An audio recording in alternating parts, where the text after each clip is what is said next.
Shri Gita talks కి తిరిగి స్వాగతం. మీరు నా ఛానల్ని లైక్ చేయాలి, షేర్ చేయాలి, సబ్స్క్రైబ్ చేయాలి. గుర్తుంది కదా, మర్చిపోకండి. మీరు ప్రోత్సహిస్తూ ఉంటే మంచి మంచి విషయాల్ని, దైవ సంబంధమైన వాటిని, కథల్ని మీ ముందుకి తీసుకొస్తూ ఉంటాం. ఇప్పుడు మనం చెప్పుకునేది ఏంటంటే భద్రాచలం రాముల వారి యొక్క నిజంగా జరిగినటువంటి సంఘటన. భద్రాచలాన్ని, మన గుడిని భక్త రామదాస్ గారు, కంచర్ల గోపన్న ఆయనే భక్త రామదాస్ గారు కట్టించారు. ఆ కథ అంతా మీకు తెలుసు. కంచర్ల గోపన్నే రామదాస్ గా మారి నిర్మాణం అంతా అయిపోయింది. భద్రాచలం మొత్తం సర్వాంగ సుందరంగా తీర్చిదిద్దాడు. ఇంకా ఆ ముహూర్తం దగ్గర పడుతోంది. ఆలయాన్ని భక్తులందరికీ అందుబాటులో తేవడానికి నిశ్చయించుకున్నారనమాట. అయితే గుడి మొత్తము ఎంతో చక్కగా కట్టించారు ఆయన. సీతారాముల వారికి చింతాకు పథకాన్ని, మిగిలిన నగలన్నింటినీ కూడా చేయించారు. మంగళసూత్రాలు చేయించారు. రామలక్ష్మణులకి నగలు చేయించారు. స్వామివారు చక్కటి ప్రాకారాలతోటి సుందరంగా ఆలయాన్ని నిర్మించారు.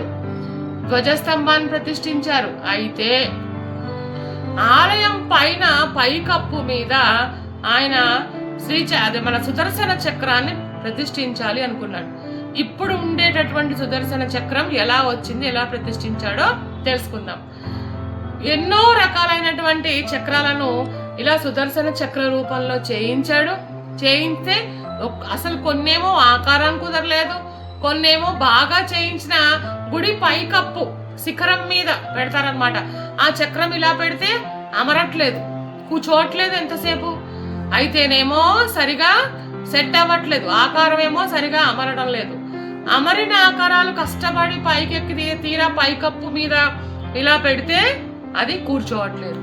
ఇదేంటి స్వామి, ఇది మొత్తం అంతా అయిపోయింది, పైన గోపురం మీద చక్ర ప్రతిష్టాపన చేద్దామంటే అవ్వట్లేదు, ఏం జరిగింది ఏంటని రామదాస్ గారు బాధపడిపోతున్నారు, బెంగపడిపోతున్నారు. రోజు రామా ఏంటి స్వామి ఈ పరీక్ష, ఎన్నో అయిపోయాయి, ఇంకా చక్కగా నీ ఆలయం ప్రజలకు అందుబాటులోకి వస్తుంది, నీ దర్శనం చేసుకుని అందరూ తరిస్తారని నేను ఇలా అనుకుంటుంటే ఇలా జరిగింది ఏంటి స్వామి, శిఖరం మీద చక్ర ప్రతిష్టాపన ఎలా చేయను నేను, నాకేంటి దారి స్వామి, నువ్వే చూపించాలి అనుకుని ఆయన వదన పడుతున్నాడు అనమాట.